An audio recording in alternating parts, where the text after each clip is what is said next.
What is up, everyone? This is MoTutorials here, and today I'm going to show you how to fix your mouse freezing every couple of seconds that you may be facing on your Windows device. So let's get right into this. So if you're getting this like weird glitch error type thing where you I see my mouse is moving, but it's moving fine, but yours might be like glitching like that, like it's just making like weird movements. So there's a few ways this could be happening. If you have a battery powered mouse, first of all, I would recommend you to change your battery. It's entirely possible that the battery is dying, so that's why it's happening. Second, if it's a battery powered mouse and then you see like the light that coming out of it, maybe there's some dust or debris stuck in it. Trust me, that happens to me sometimes as well. You want to basically clean that out. Again, a lot of time that causes issues to occur again. The third thing is, same thing with the battery powered mouse with the USB, obviously. Take the USB off and put it back in, or just kind of reset it or turn your mouse on or off to basically reconnect that connection. Sometimes that happens to me as well. Like maybe my mouse is too far apart from the USB connector basically, or the connection just needs to reset.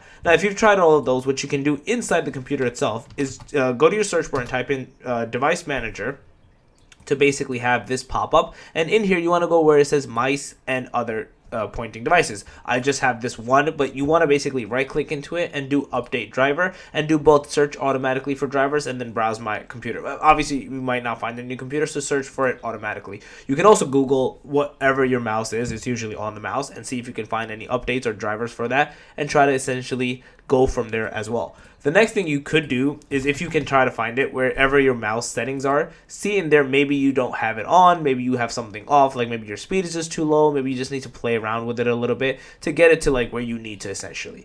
But yeah, that's the main ones. Once you do those, you should be good to go and you should not have this error persist any longer. So yeah, if you guys like the video, please smash it up. Guys in the channel, make sure to subscribe, then notification, and I'm MoTutorials out. Peace.